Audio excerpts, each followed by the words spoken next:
Hey guys, welcome to the Revive Stronger podcast. Welcome, I think it's to episode 16 of Revive to Stage. 17 already. 17 already, wow. So we're on episode 17, and last week we had AJ Morris on the show, but we haven't spoken to Pascal for quite a while. Centaur. But Pascal's still got his cap on, so he's obviously still thinking AJ's trying to keep AJ's spirit here. So this week we're catching up with Pascal because a lot has happened in the last 2 weeks. So Pascal had his diet break. He's been dieting for a week and a half now, and obviously we've been following Pascal's journey the whole way. There's been lots of things that have been happening. We've been, full disclosure guys, like before we came on air right now, we'd actually discussed, like, do we want to share this? Is this too candid for even us? Is this too open, and do we feel vulnerable sharing this in much detail? And it's Pascal sharing it, not me. So I was very much whatever Pascal wants to do, and credit to Pascal and massive credit to him. And this episode is going to be brilliant for anyone listening, I think, because it will make you feel empowered. And I think for me personally, I have a great deal of respect for Pascal for talking about this issue and actually just thinking about it and not just kind of skirting it away. So without further ado, let's ask Pascal, what am I on about? What's happened the last 2 weeks? What are you thinking? I know you've got a lot you want to kind of get off your chest and clarify to the listeners. Sure. First, I want to say I have the cap on because my hair is getting longer and longer, and I'm simply looking like a homeless guy. I got a fresh trim. And this is I see it. It's your deload week, right? Always. Guys, you can always, when Steve gets a haircut and his beard trimmed, you know that it's time of his deload. Right? It is, right? Tradition. It just happens. Yeah. I've got the extra time. Totally. But you're not training twice a day right now, so you should have plenty of time also on the other days. But I know it is hard as an online personal trainer to sit at the beach with a pina colada at hand. You're getting quite comfortable there, and it's hard to actually get away from the pool and stuff like that. But no, yeah, so... guys. The thing is that Steve and I discussed this topic I'm going to share here in this episode with you quite over the last days and weeks actually already.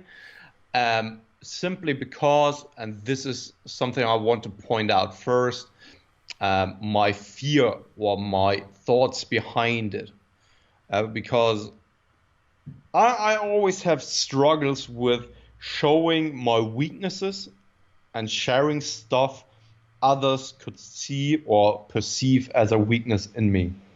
So I'm always saying, okay, be open about everything and be honest. And this is something I am, but really revealing the things I'm struggling with and things that are going on in my mind are actually hard to show to others, especially because I'm that robot. You should know that by now. I'm that robot. I like having a structure, a clear plan, and if I fall off the wagon, I have the feeling that I'm a massive failure.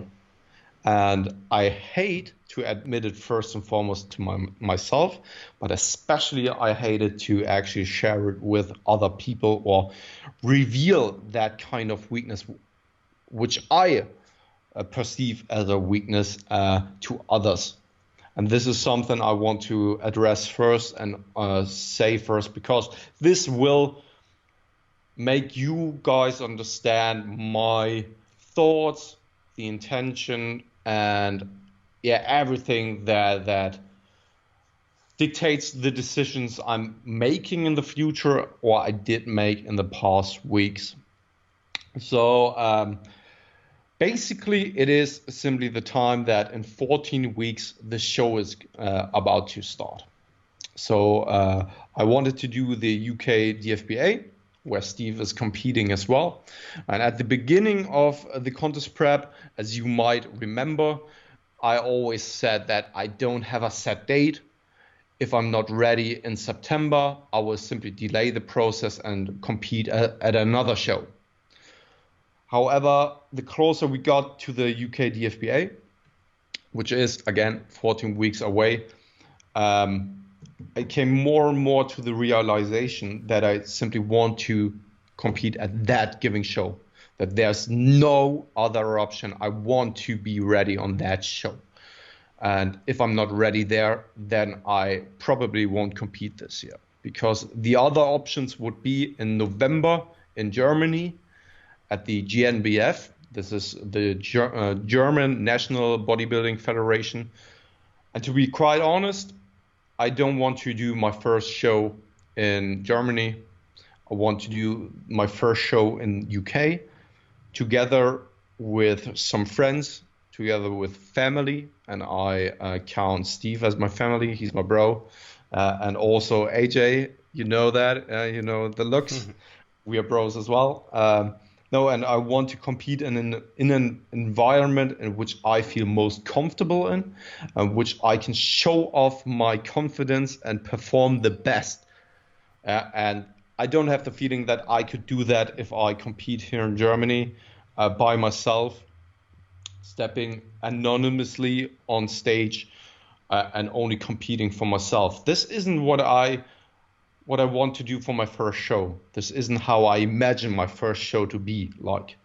I'm always preaching to all of my clients who are competing for the first time or even the second or third time that I want it to be an enjoyable and fun journey. It should complement your life. It shouldn't dictate your life. We aren't stepping on, we aren't Olympia athletes. Yeah. It shouldn't really be as serious that everything else in your life suffers, and that you only are in that tunnel vision of you achieving that particular goal, no matter what, with all the sacrifices involved. Yeah? It should still complement your life and be it should enjoy.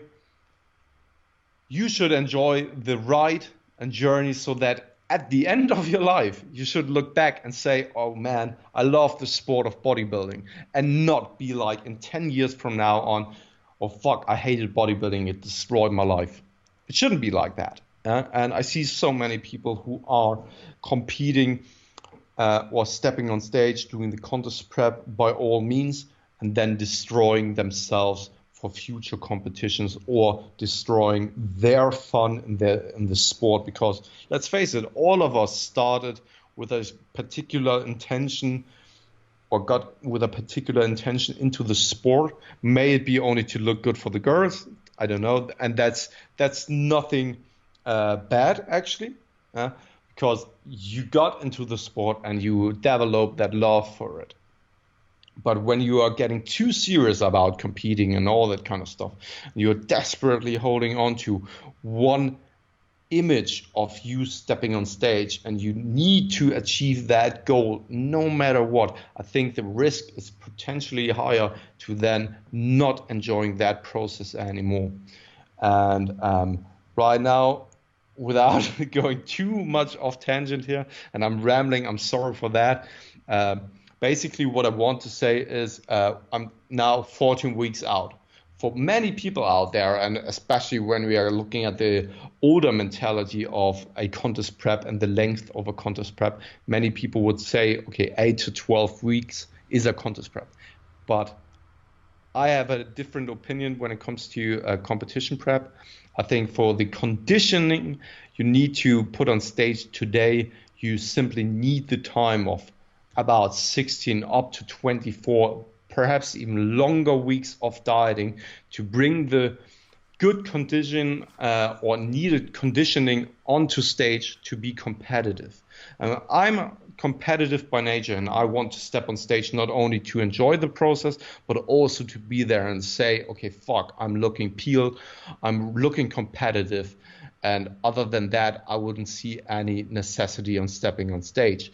And now 14 weeks I'm out, and I'm coming to the realization that it's getting more and more unrealistic that I'm able to actually make it on stage with my estimated stage weight. So, wow, that was a lot to take in, and I think me listening to that, I mean, I know Pascal, and I know the audience are probably getting kind of a feel for what Pascal's like in his nature, and just discussing that and how honest he is about how he doesn't want to feel vulnerable. No one, and I'll say this for Pascal, and I think you'd realize this as well, no one likes showing vulnerability or weakness, but some people like showing it much less than others. And I know, like, a small example that people could think and picture this is like, you have physique shots, and if you're not particularly looking great in a shot, if you think maybe your leg looks small, and I've done this, I've been like, oh, this is a great shot, apart from my calves look tiny, so I'm not posting up on social media, because I don't want to show that weakness. I want to show my best. And this is the same for anything in life. And so sharing when your testosterone levels came back and they were low and you were feeling bad about that, sharing the fact that I think at one set, I think we did share that you got those protein bars and you slightly overate and you didn't hit your macros that day. Like, sharing those one-off, those signs of weaknesses shows that you're human, and we're all human. Like, we all make mistakes. We all can't be perfect.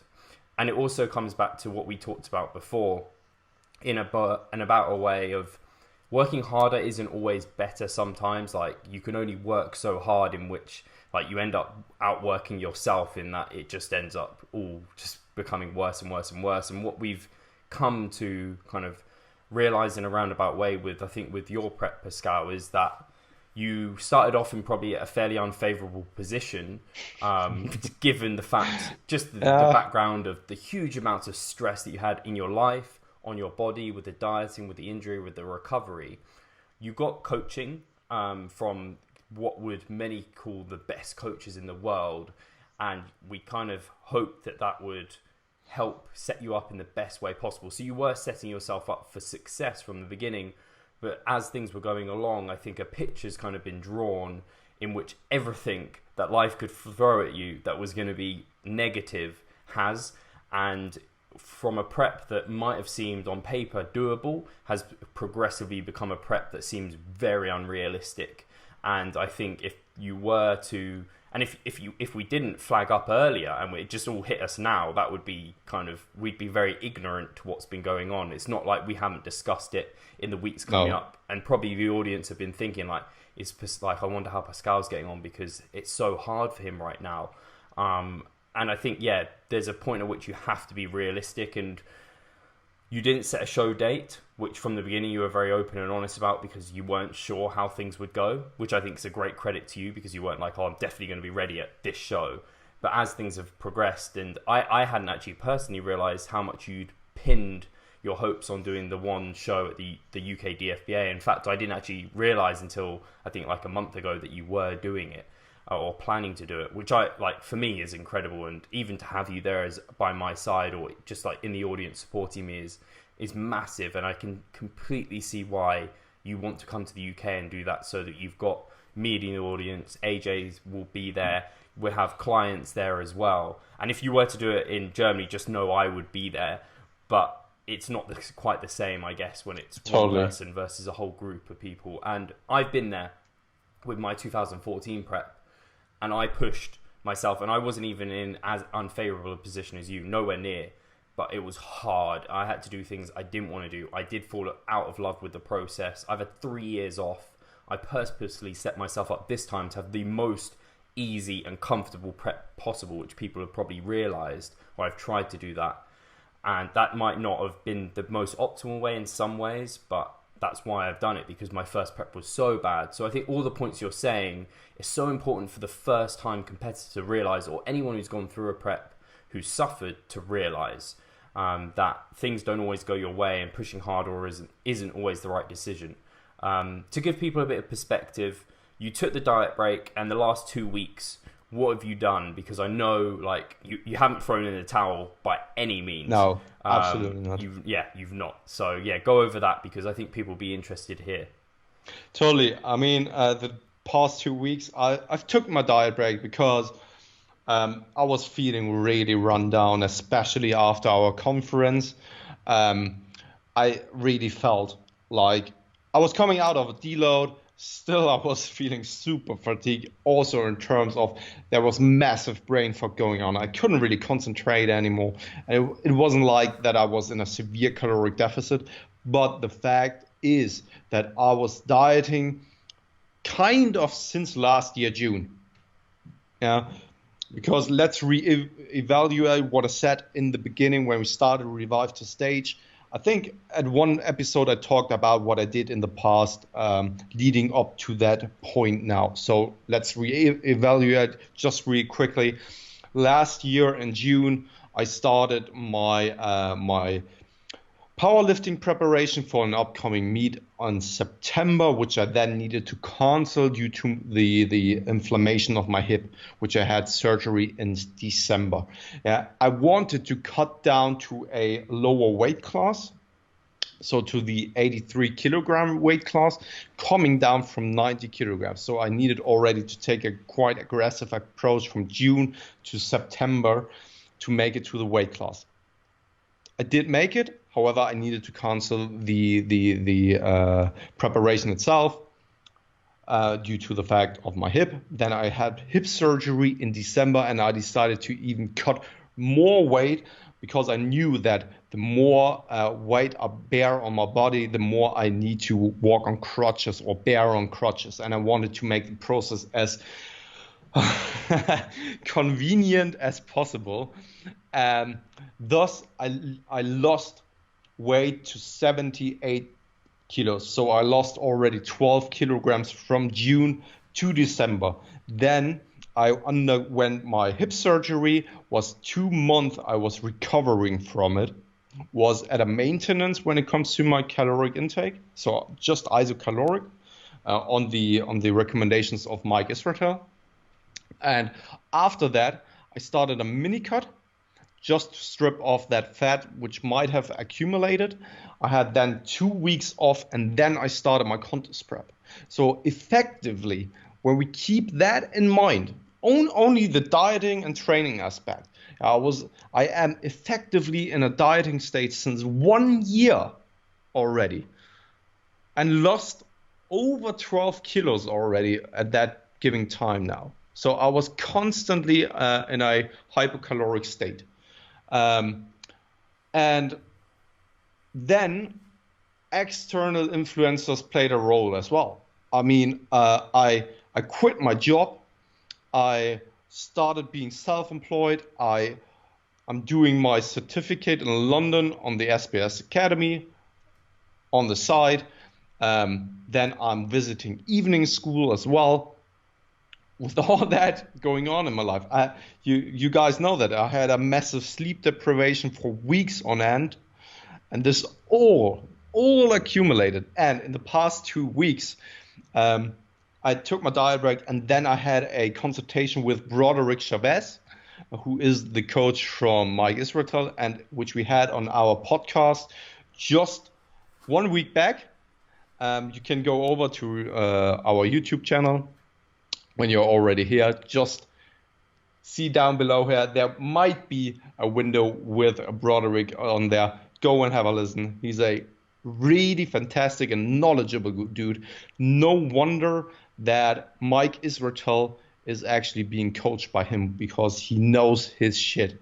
He's really knowledgeable when it comes to the human biology and all that kind of stuff. So I also was at the endocrinology for a second time. So I had another test results with a comprehensive view on more than only testosterone and estrogen levels, which came back with a quite surprising result.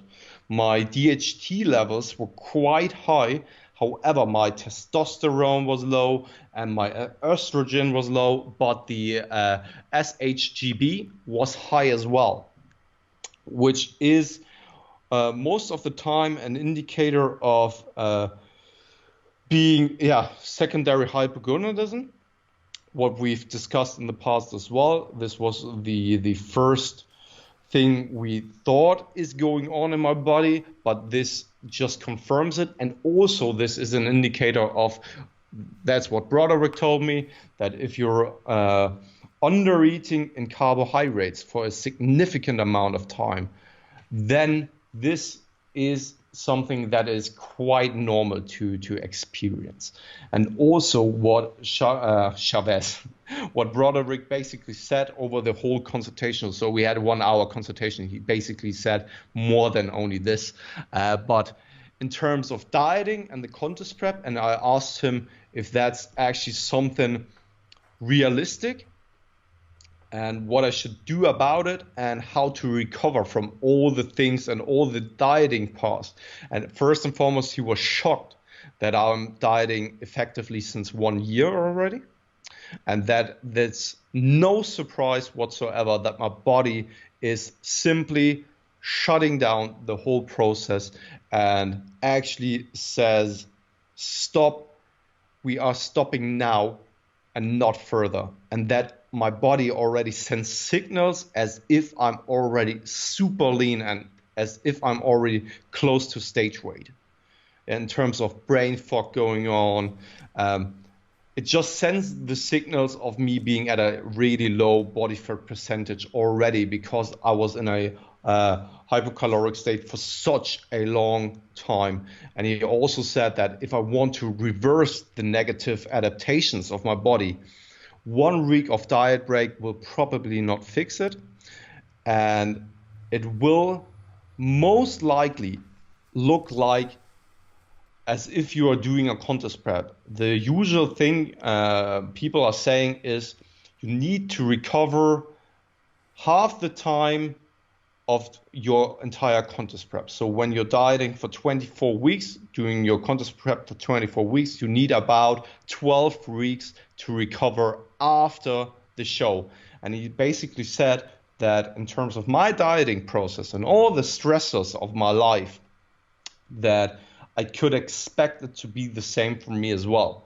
So I'm hypocaloric since effectively 12 months, and it wouldn't be a surprise that it would take me up to 6 months to be normal again and to reverse the negative adaptations that my body went through.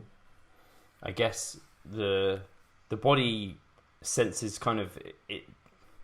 Not only your body fat percentage is an indicator for your body to how healthy you are and how it's going to function, but also calorie intake and how available calories are. So, yes. Right, you might be a healthy body fat, which plays in your favor, but the fact is you haven't provided your body ample calories and energy for so long. It's now thinking you're essentially in kind of a starved mode in a sense, and that's a hell of a long time. Like you've just explained, it's a really long time to be dieting. Sorry to interrupt you there. Exactly. This is what Broderick said, that the body isn't knowing or doesn't know that you want to compete or you are making it for a specific outcome. The body only senses a chronic underfeeding and it is in a chronic survivability mode. And this is simply it, that you are constantly fighting for survival.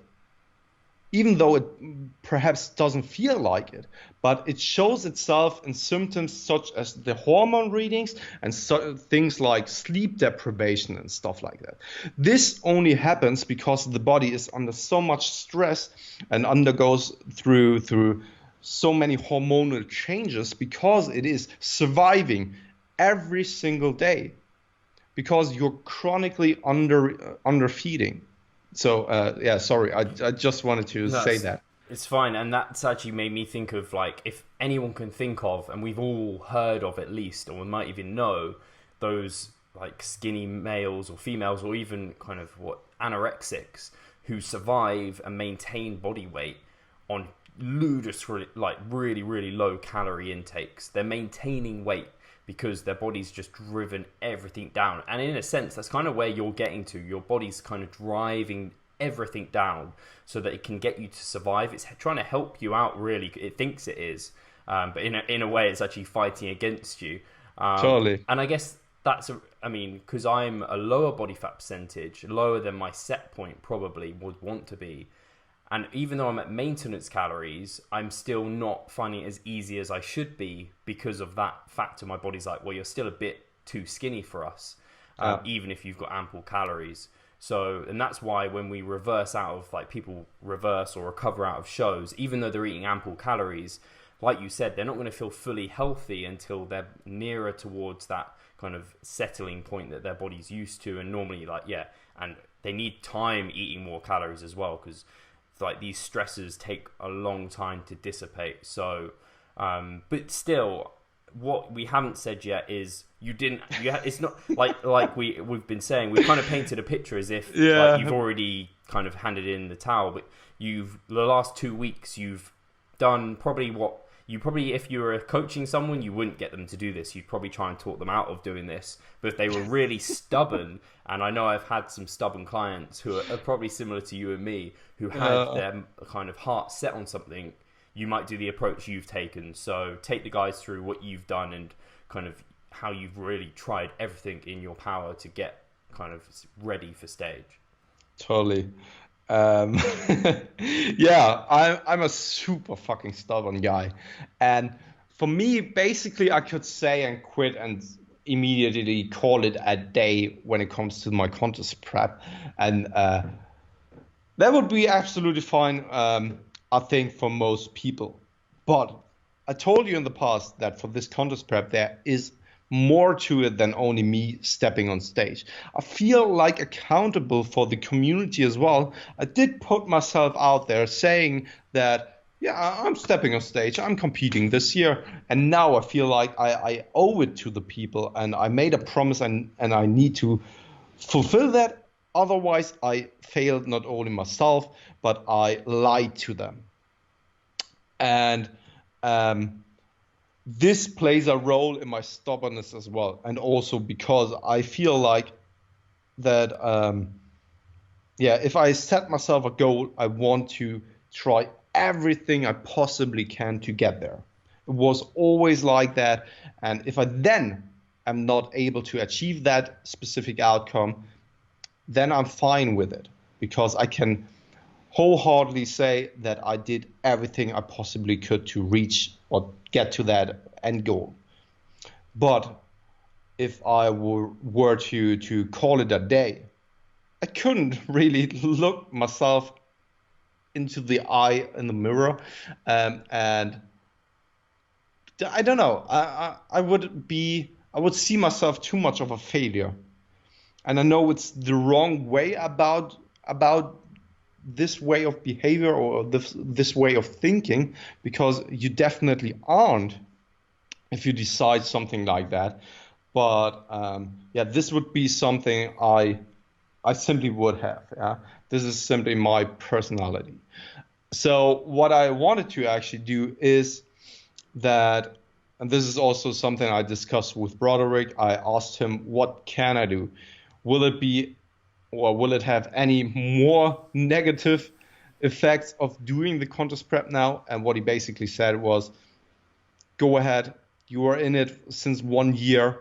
The next weeks won't make a huge difference in terms of negative adaptations. Will it be easy? Hell no.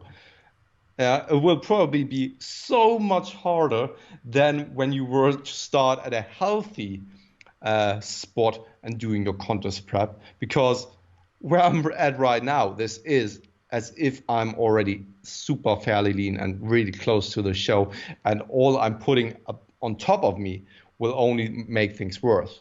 But what I decided then is, so let's get to work and let's try to strip off that fat, and let's try to get on stage.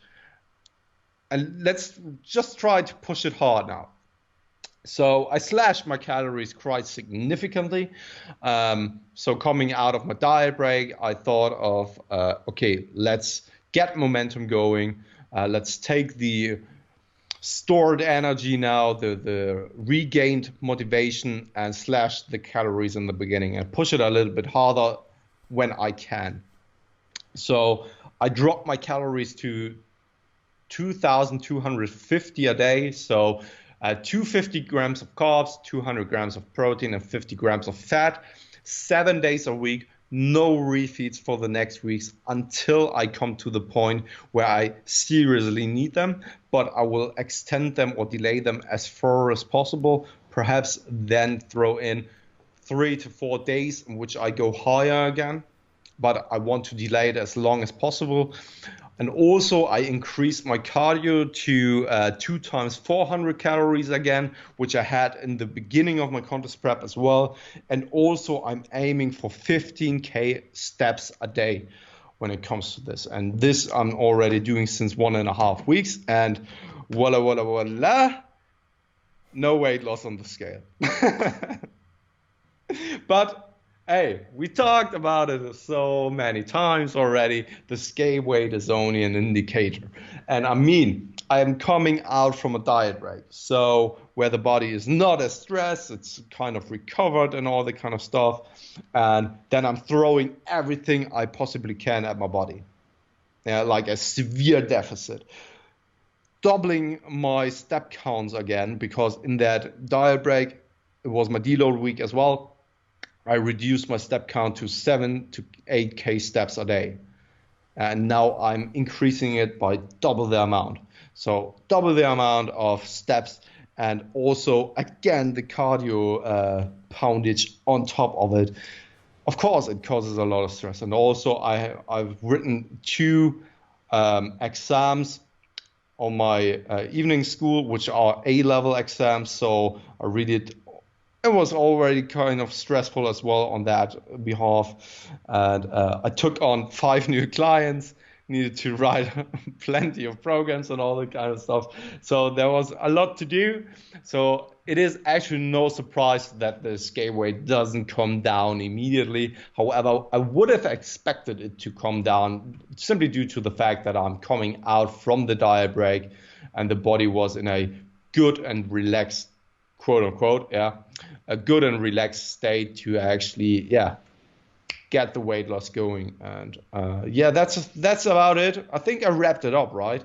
Yeah. I mean, I finally got to the point where I'm saying that I'm not quitting. I'm not calling it a day now.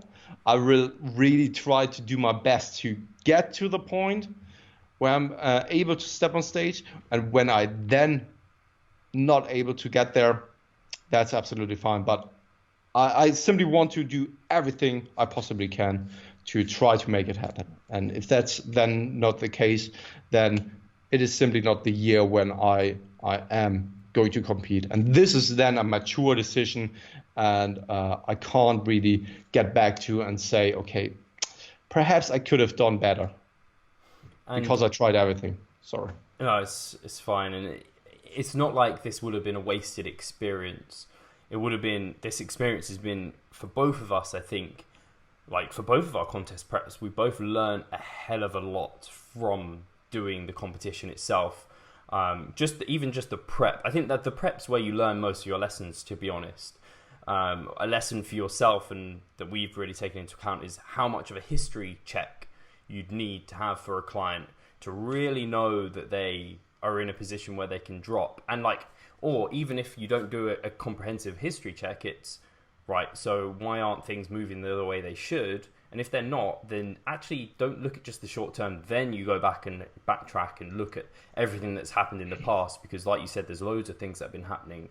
And of course, how big a stress from all different angles. And stress is stress is stress. It's all the same thing to the body. And yeah, it's just, you've had the least kind of the least favorable setup for a prep that I've really ever come across. And you lost a lot of weight before even starting. That was over 20 pounds you'd already lost. 20 pounds is some people's complete loss of entire prep. Like, for a lot of people, that wouldn't be an unreasonable amount to lose. So the fact is, you kind of already did a prep and then went in and dug for another one. So it's funny because Broderick, when I told him about my past, he was laughing about it, but also he was shocked about it. Yeah. What I'm actually putting my body under, the whole process. And when I asked him what he thinks of the whole process and me doing a contest prep now, he was just saying that I'm insane, actually, because I'm I'm absolutely not in the best spot to start a contest prep or to do a contest prep. And this was something I was aware of in the beginning. I think I even mentioned that in one of the first episodes, that I need to see how the prep is going, because so many things are going on in my life and has been going on in the past month and leading up to the contest prep. So I knew what I was getting into to some extent. Now, the closer or the leaner I get, the more I come to realize that I wasn't aware of how much of a stressor this will be, due to the fact to the external factors and all that kind of stuff, which gives me only some experience in the sense of when people approach us, to then judge if it's the right time to step on stage or not. And then you can give some recommendations or not based on their life circumstances. Mm-hmm. Because I think that people sometimes get lost in the romantic thought of stepping on stage. They think that it has to be now. But actually, honestly, it doesn't. The stage will always be there. Mm-hmm. And if you're going to become a father this year, rather focus on that than stepping on stage. Mm-hmm. Or you lost your job, then rather focus on getting back to work, getting your life in check before doing a contest. And I mean, this only goes to show that so many things that happened in the past will play even a bigger role on the contest prep itself than I expected to. And I have some of my clients who underwent through, or who did do a contest prep which was terrible, which left them drained and even doubting the process of being ever again a competitive athlete. And now we are building them back up slowly, and we are not setting a pressure on them or a set date or timeline. We are saying, okay, let's get back into the groove. Let's start and implement small things such as, okay, let's track protein and overall caloric intake for this week only. That's about it. That's all I want you to track for this week. And then the next week we implement something else. And we are starting with a 4-day split. And they were used to do 6 days a week prior to that, when they did their first contest prep, doing, 5 days of cardio and all that kind of stuff, which then left them super drained and also hating the whole process. And for this, you need to rebuild the love for the sport and also be then mature enough to realize and be realistic about the situation, if it's actually the right time to undergo such a stressful procedure as the contest prep, and if you really have the capacities available to go through it. Mm-hmm. Yeah, I think what we've really clearly shown is how big an impact stress is on fat loss, especially when you're trying to get particularly lean.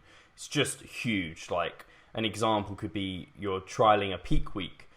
If there's a peak week option that might be superior, but it's more stressful potentially to the individual, don't do it, because that stress is going to fuck with you like nothing else.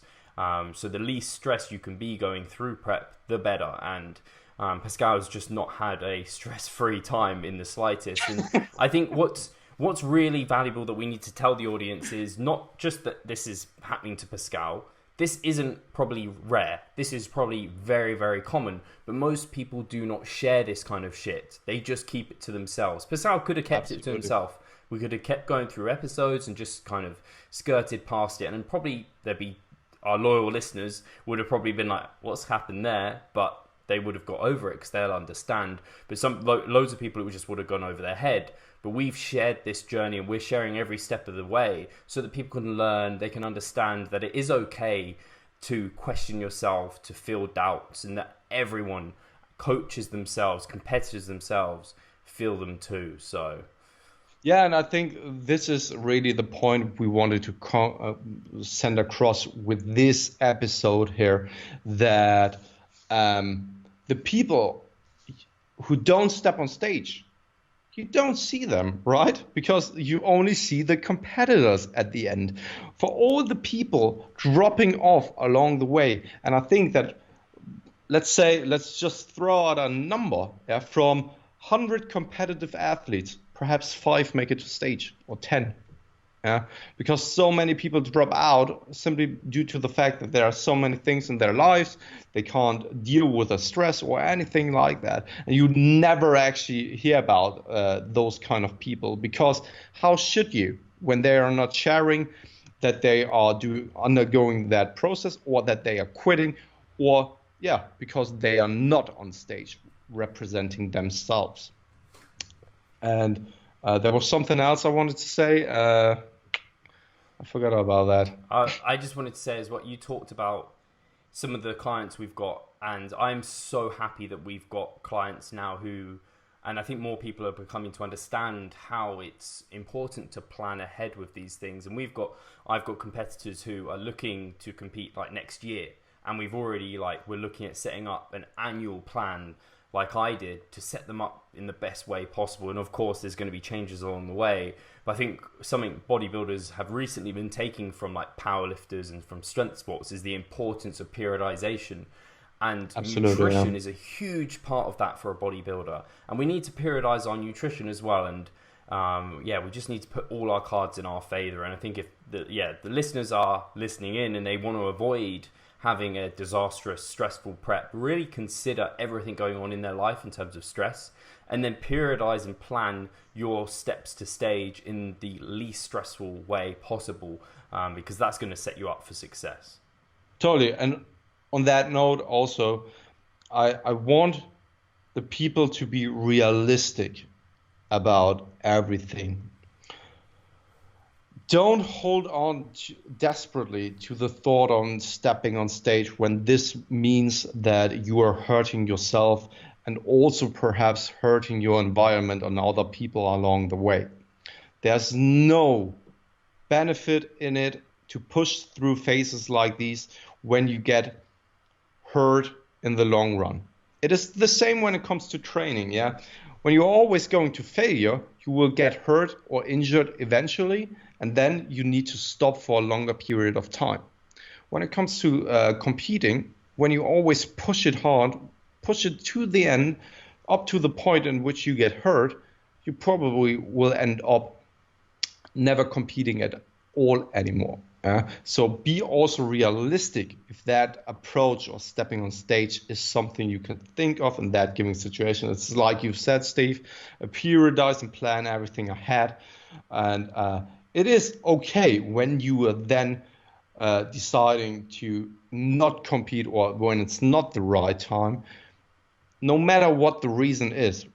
If you feel like you're simply not ready due to your shape, your muscle size or anything, but also mentally in that spot or in your life situation. That is absolutely fine. And I think that maturity and a realistic approach is way more worth than the Instagram pictures on the people who are stepping on stage. Okay, you only again see the people who are stepping on stage, and to all the people out there, it seems like that those are the successful people, but the successful people are the ones who are making the mature and realistic decisions along the way, in my opinion. Yeah, it's like anything in kind of any long-term game or strategy. You need to have a plan, and I think if people are first-time competitors and they listen to this and they're kind of like, oh, that sounds great, but I'm still like concerned I'd make the wrong decisions or something, this is where a coach can really help. For my first show, I couldn't have done it without a coach.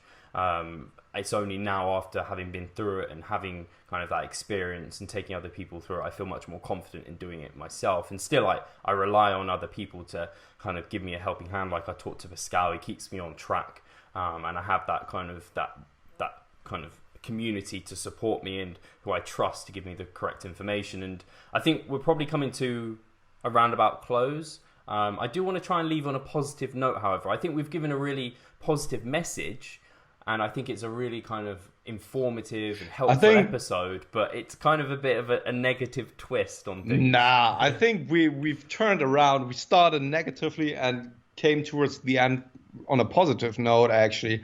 Also, I came to the conclusion, or summed it up, in that I'm actually still trying. I'm not quitting. So if that's not possible, I don't know what else is.